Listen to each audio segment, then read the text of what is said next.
The next kind of ecosystem what we are going to talk about is the pond ecosystem, the marine ecosystem. I'll just show you all the table. Now, the classification of ecosystem. The classification of ecosystem is natural ecosystems and artificial ecosystems. I spoke about the terrestrial ecosystem, aquatic ecosystem, forest ecosystem, grassland ecosystem, desert ecosystem.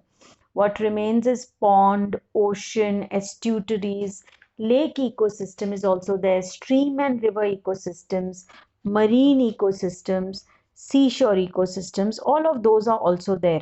So we are going to study one by one the remaining and we'll end the chapter.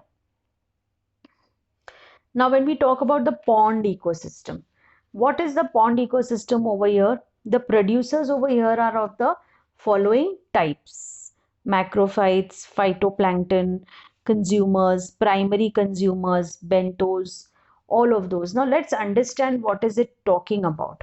The pond ecosystem is the simplest aquatic ecosystem to observe.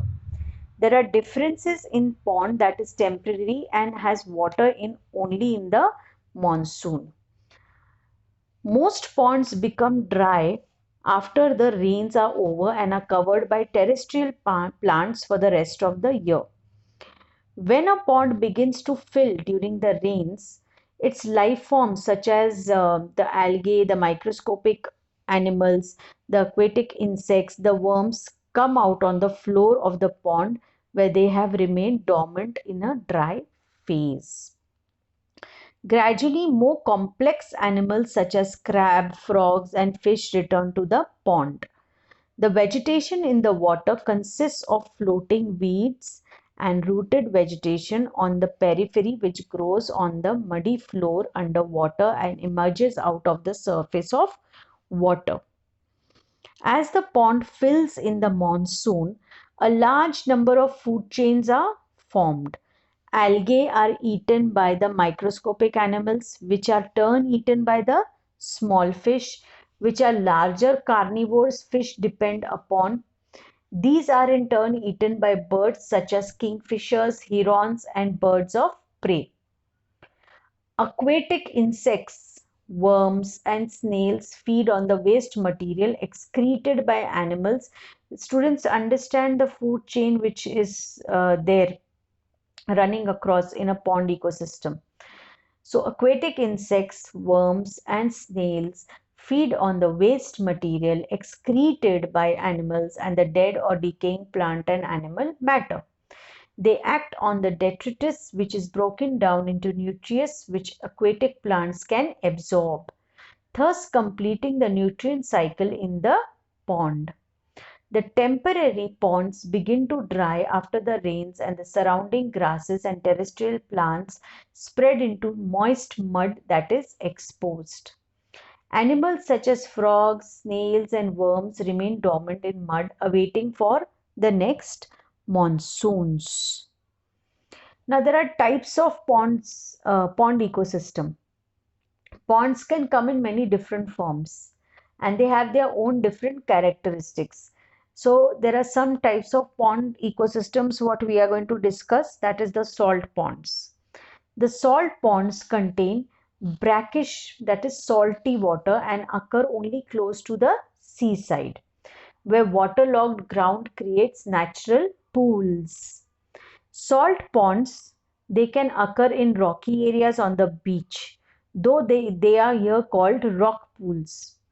It is also possible to find salt ponds inland, thanks to the presence of the brackish streams created through streams flowing through salty rocks. The next type of pond system is garden ponds. These artificially created ponds can contain ornamental plant and animal species that come from all over the world. The next type of pond ecosystem is the freshwater pool. The freshwater pools can form anywhere inland, either from rainfall or from the presence of water saturating the soil. They can also be created by rivers flowing in the depression in the ground.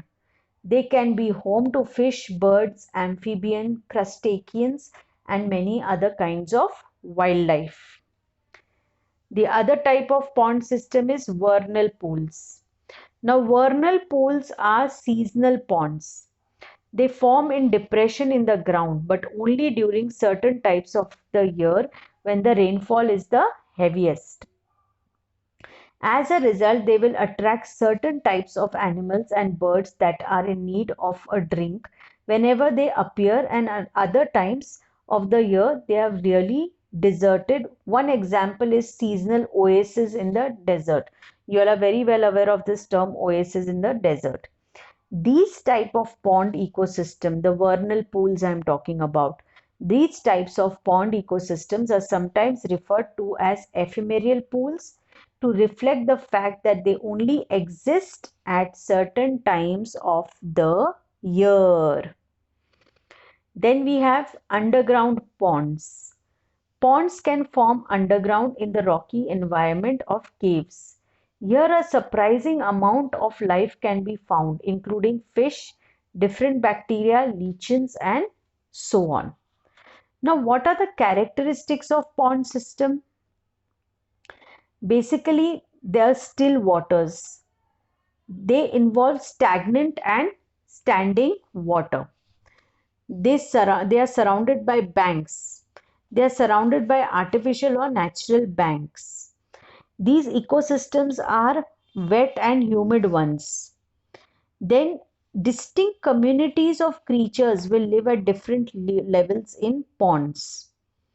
Now, the other characteristic, the last characteristic of pond ecosystem is the variable in size. That is, some pond ecosystems can be very small, others can be almost as large as a lake. What is the importance of pond ecosystems? Pond ecosystems are very important, and for this reason they are vital. Why are they important? As in terms of biodiversity. Pond ecosystems are very important habitats for so many different types of fishes, birds, plants, insects. Pond ecosystems can be found in on every continent on the planet. So this makes it unique. It becomes very important for the life of organisms all over the world. So uniqueness, ubiquity. Abundance. Pond ecosystems are very abundant. Not only can they be found everywhere, but they can be found plentiful. Pond systems are a source of hydration. The importance of pond system is it is a source of hydration. Even if they do not actually live in the pond ecosystem, many species or animals will come to pond ecosystems whenever they need a drink. And pond ecosystem is important as in terms of beauty. Pond ecosystems are very beautiful as well. As we watch the sunlight reflecting off the surface of a pond, we can feel inspired and feel that we are in touch with nature. This is a pond ecosystem. This is how it looks. Next, we come to the ocean ecosystem. Now, what is the ocean ecosystem over here? Ocean ecosystem basically is they are more stable than pond ecosystem. They occupy 70% of the Earth's surface. They consist of these abiotic components which are dissolved oxygen, light, temperature. Producers, they are the autotrophs we know, they are the primary producers. The consumers are the heterotrophic macro consumers. The primary consumers are always the herbivores which feed on producers, that is shrimps, mollusks and fish. Secondary consumers, they are the carnivores fish. We are talking, when we talk about the ocean ecosystem, we are talking about the aquatic ecosystem. Okay, so they are the carnivore fishes, which is herring, shad, mackerel. Tertiary consumers, they are fishes like cod, halibut, sea turtle, sharks. And then there are decomposers. There are those small active microbes in the dead or decay organic matters, which are chiefly bacteria and some fungi. So this is the next ecosystem we discussed about is ocean ecosystem. This is how a ocean ecosystem looks like.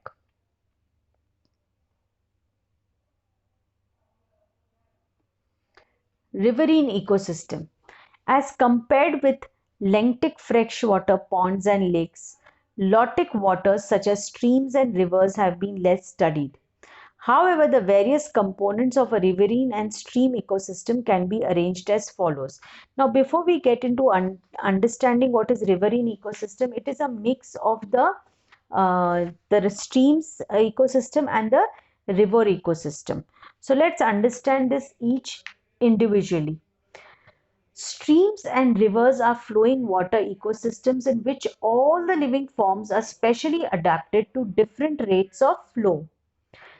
Some plants and animals, such as snails and other burrowing animals, can withstand the rapid flow of the hill streams.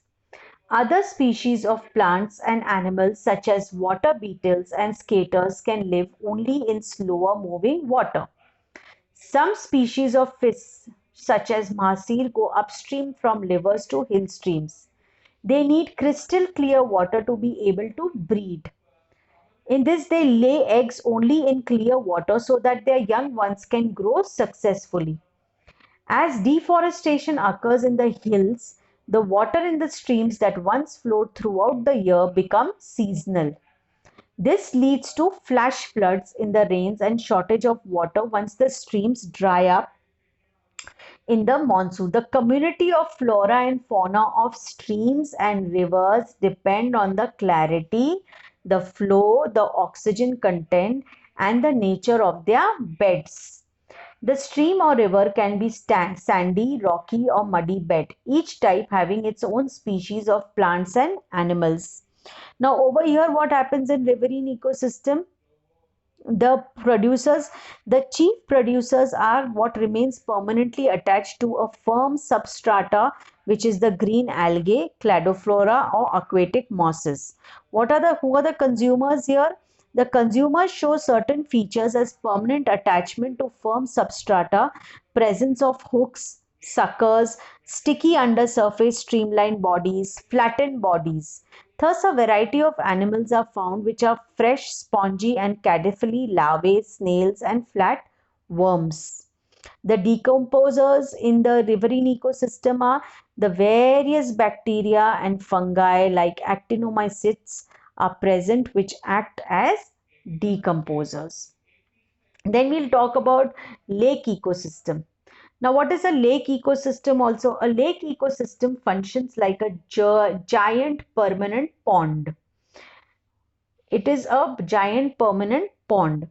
A large amount of its plant material is the algae, which derives energy from the sun. This is transferred to the microscopic animals which feed on the algae. There are fish that are herbivores and are dependent on algae and aquatic weeds. The small animals such as snails are used as food by small carnivore fish, which in turn are eaten by large carnivore fish. We are aware of this. Energy cycles through the lake ecosystem from the sunlight that penetrates the water surface to the plants. From plants, energy is transferred to the herbivorous animals and carnivores. Animals excrete waste products which settle on the bottom of the lake. Now, this excretion, what they do is broken down by small animals that live in the mud in the floor of the lake. This acts as a nutrient material that is used by aquatic plants for their growth.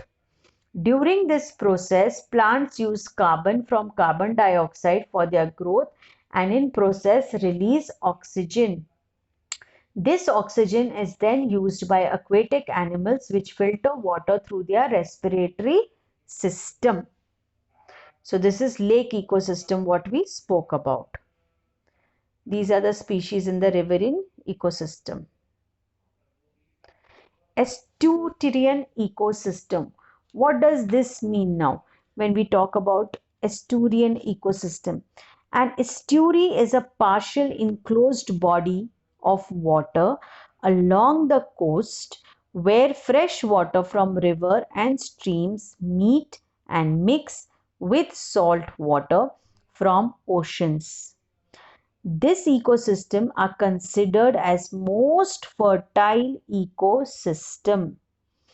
Abiotic components, what are they in this? Nutrients such as phosphorus and nitrogen, temperature, light, salinity, and pH. This ecosystem experience wide daily and seasonal fluctuation in temperature and salinity level because of variation in fresh water in flow. What are the biotic components as in producers and all the trophic levels? The phytoplanktons, these microorganisms manufacture food by photosynthesis and absorb nutrients such as phosphorus and nitrogen. Besides them, mangroves, seagrass, weeds, and salt marshes are the producers here.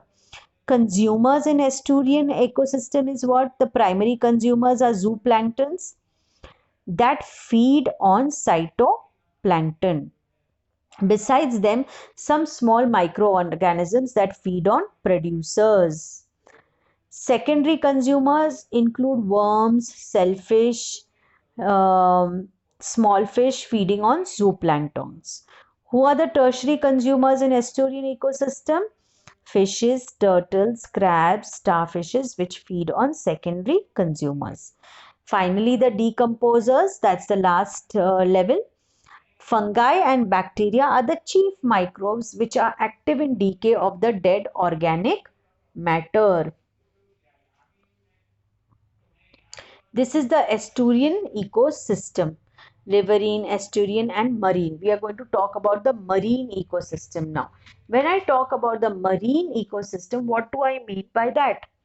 The Indian Ocean, the Arabian Sea, and the Bay of Bengal constitute the marine ecosystem around peninsular India. In the coastal area, the sea is shallow, while further away it is deep. Both of these are different ecosystems. The producers in this ecosystem vary from microscopic algae to large seaweeds.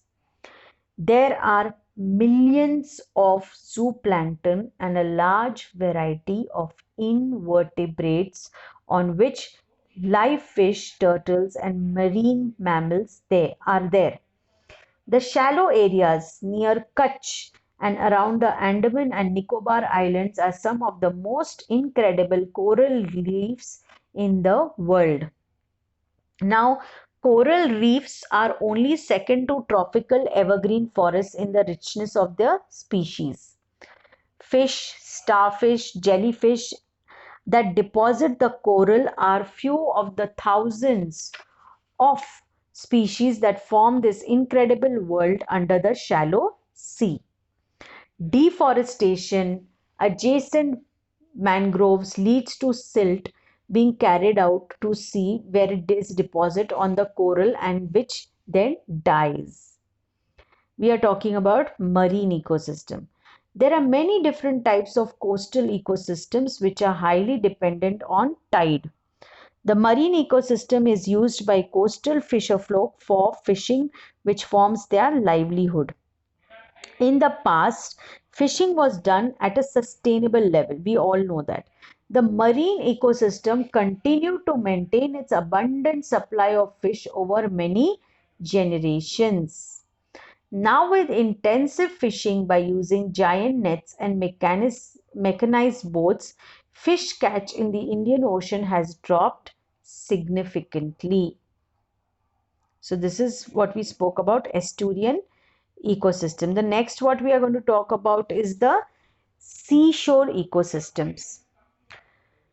Beaches in seashore ecosystem, now what happens? Beaches over there can be sandy, rocky, shell covered or muddy.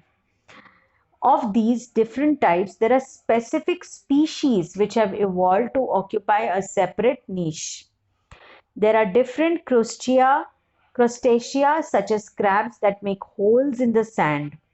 Various shorebirds feed on their prey by probing into the sand or mud on the set shore. Several different species of fish are caught by fishermen. In many areas, The fish catch has decreased during the last decade or two. So this is what we spoke about um, the seashore ecosystem. I just wanted to give you all some more information about the montane grasslands and the shrublands. Now, what are these basically? Montane grasslands and shrublands are a biome which are located above line and are commonly known as alpine tundra. As I told you all, there are divided into three sections: alpine tundra, the Apennines, and all of that, what I had spoken in the last class. The alpine tundra, which occurs in mountain region line and are commonly known around the world. It includes high elevation, that is montane and alpine grasslands, shrublands including Puna and Paramo in South Africa, steppes of the Tibet plateaus, as well as similar subalpine habitats around the world. The plants and animals of the tropic montane display striking adaptations to cool, wet conditions and intense sunlight. The characteristic plants of these habitats display adaptations such as rosette structures, waxy surfaces, and hairy leaves. A unique feature of many wet tropical montane regions is the presence of giant rosette plants from a variety of plant families. The most extensive grassland and shrubland occur in the Andes Mountains. This biome occurs in the mountains of East and Central Africa, highest elevation of the Western Ghats in South India, and the central highlands of New Guinea. Where conditions are drier, one finds mountain grasslands, savannas, and woodlands like the steppes in the Tibet Plateau. So this I spoke to you all was about montane grasslands. Then when we talk about the flooded grasslands and the savanna, what does that mean? The flooded grasslands and savannas are a biome which are generally located where at the tropical or the subtropical latitudes, which are flooded seasonally or year around. Everglade, Pantel, Sahelian flooded savannas and the flooded Zambesian flooded savannas and Sud are the major flooded grasslands of the ecoregions of the world. These areas support flooded grasslands and savannas, support numerous plants and animals which are adapted to unique hydrologic regimes and soil conditions. These support large population of migration and resident water birds along the various reptiles and amphibians. The temperature in this region is warm with nutrient rich soil. Then the last one, what I was thinking of telling you all more was about the tropical and the subtropical grasslands. These types of biomes are located in semi-arid and semi-humid climate regions. They are characterized by rainfall between 90 to 150 centimeters per year. There may be great variability in soil moisture throughout the year. Grasslands are dominated by grass, we know, and other herbaceous plants. The savannas basically are the grasslands with scattered trees, most of which are acacia and baobab. Shrublands over here, they are dominated by woody or herbaceous shrubs. These are inhabited by large mammals that have evolved to take advantage of the ample forage found in these habitats. The fauna, that's the plant, is richest in African savannas and grasslands. Restoration potential in these systems is high but plowing, overgrazing by domestic livestock, and excessive burning can quickly degrade our natural communities. Simply, when I put it across, what do we mean by ecology? It is derived from this these few slides are just for your information to understand what we are studying about. We are studying about the ecosystem that comes under ecology. Person who studies ecology is an ecologist. So ecology is derived from two Greek words, oikos and logos. So oikos means house or dwelling place, logos means study of. That's why ecology can be defined as study of organisms with respect to their house or dwelling place. The terminologies used in ecology, especially in this subject, this chapter was a little vast. That's why I wanted to cover each and every aspect wherein the different ecosystems and all of that were concerned. Species. What is species? A uniform interbreeding population spreading over time and space is known as species. Community. A group of similar or dissimilar species living together under more or less similar environmental conditions. When we talk about population in terms of ecology, it is a group of similar community living together under similar environmental conditions. What is a biome? The complex of several types of community at different stages of succession. That is the classification of ecosystem, students, as you all remember what I had told you all. So it is the stages of succession, the complex of several type of community at different stages of succession living together under similar environment conditions. Vegetation. A collective growth of plants in space is known as vegetation. Habitat. The place where an organism lives or the place where one would go to find a particular organism is known as habitat. So these are certain terms which you all should be well aware of when you all are trying to understand or you all understand this concept. If you are well versed with these terms, things become easy in solving the questions. Factor. Any external force, substance, or condition that affects the organism in any way is known as factor. The standing state.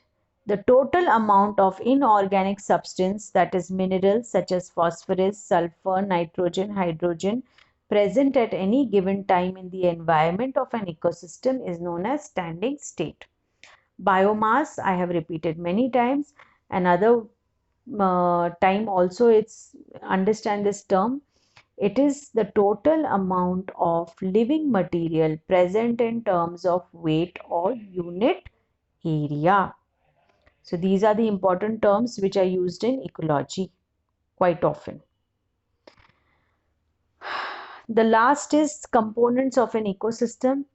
I covered everything, whatever is shown as components many times, repeated it many times. That is abiotic factors, which are climatic factors, edaphic factors. The biotic factors were the producers, consumers, decomposers, students. Basically, this lesson depends completely on the components of the biotic and the abiotic factors. And you all need to understand the interrelation between all these concepts, where the producers I've spoken about, primary producers, the secondary consumer, the tertiary consumer, the first consumer, all of that, decomposers many times, scavengers I've differentiated. All that has been spoken about in this lesson. This was, as I said, this is some more information about biomagnification. Biological magnification is the tendency of pollutants to get concentrated in successive trophic levels. Large concentration of pollutants could be detrimental if they are toxic. With the diagram, you all can understand. This is just for your understanding what biomagnification actually means. So with this, we come to an end, completing a lot of topics which have been covered. under the lesson ecosystem. Thank you, class.